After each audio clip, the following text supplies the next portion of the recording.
Hello and good morning, evening or afternoon, depending on when you are streaming this latest episode of Edie's Susty Talk. If you're new to Susty Talk, it's a series of video interviews that we've been running since lockdown first started here in the UK to keep everyone feeling connected to sustainability leaders and to keep the conversation going. Today's guest, I'm delighted to introduce Sophie Rock, who is Nivea's Marketing Manager for Sustainability. So good morning, Sophie, how are you? Morning, Sarah, I'm fine, thank you. Very well. Nice to be here. Nice to see you as well. And yeah, sorry it can't be in person, and I'm assuming that you're at home like me. Virtual meetings. Yes. Yeah, but we're all well into the swing of it by now, right? Absolutely. This is just the norm now. Great, and I think it's your first interview with us in your role, is that right? It is, yeah. I've been in this role that long, so I'm excited to talk to you. Great. Well, I'd love to start off with like a little bit of an introduction, I guess. So to hear a little bit more about your remit and how that sits with Nivea's wider sustainability work and team. Yeah, so I look after basically the communication around sustainability for Nivea in the UK, and I'm also responsible for really championing sustainability within our UK organisation. But actually, when we think about Nivea, we do sit obviously under a parent company called Beiersdorf globally, and all our sustainability targets and goals are set globally really by our parent company. And in fact, all the brands, so Nivea, but also brands like Eucerin and Elastoplast, who are all part of the Beiersdorf family, we all work collectively really under the same set of goals to make sure that we can collectively make the biggest impact. That makes sense. It's always interesting with these multinationals and parent companies, because I found out that it doesn't matter what sector it's in or what size it's in or what markets, the team's always done slightly differently. Yeah, exactly.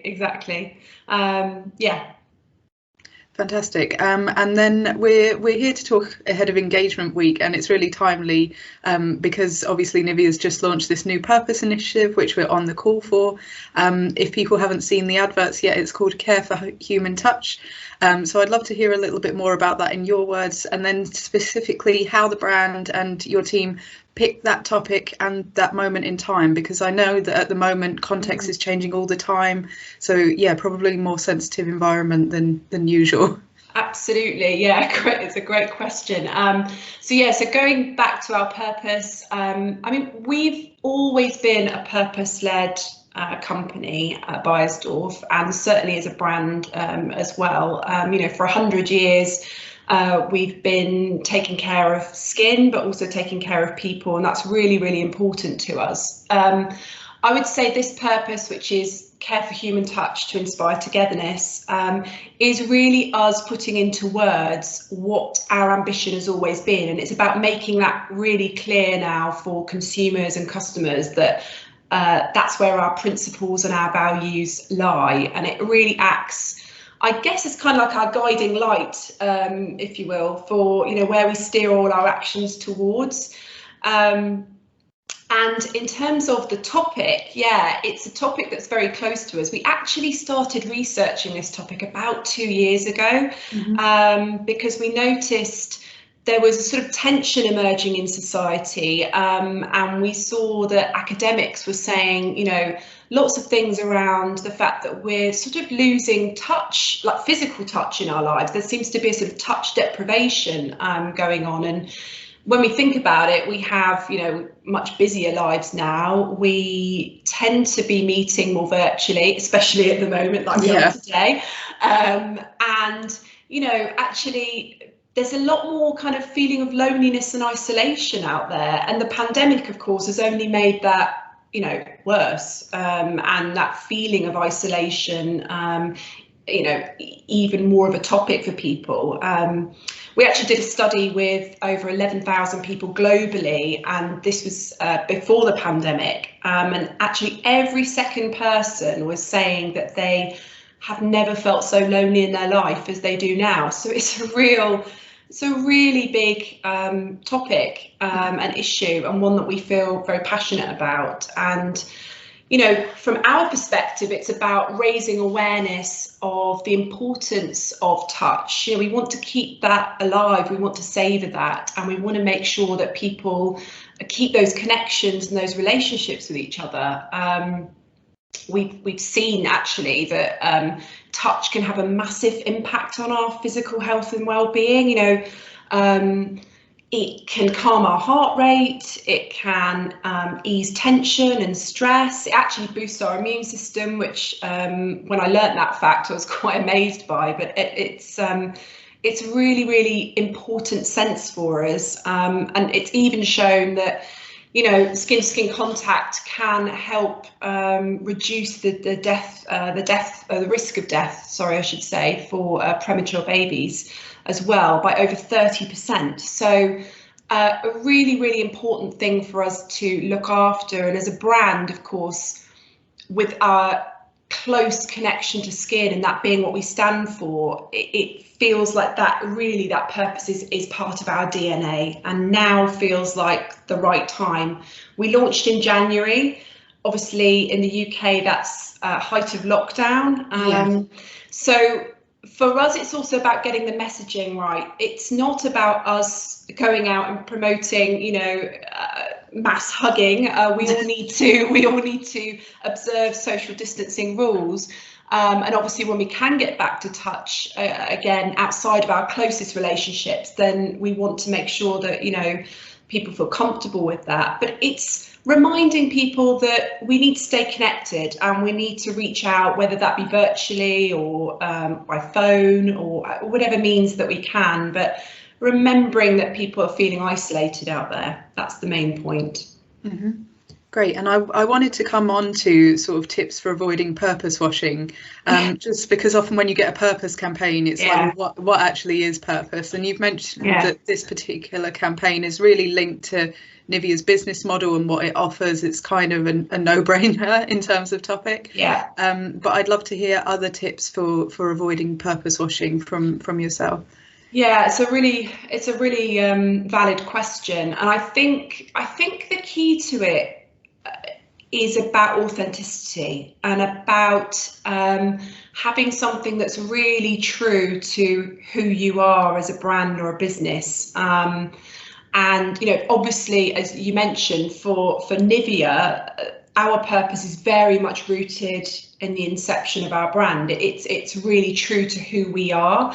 And I guess that's my advice to companies who are thinking of articulating their purpose in some way, is to make sure that you choose something that's close to who you are as a brand or a business, that you know, it's clear for consumers that that's what you stand for, because either your heritage or what you believe in or your values, because I think otherwise anything else just doesn't really hit the mark. Then I think you are in danger of kind of straying into a territory of just picking a topic because it's, you know, and jumping on the bandwagon of something, and that I think is where you can get into the danger of purpose washing.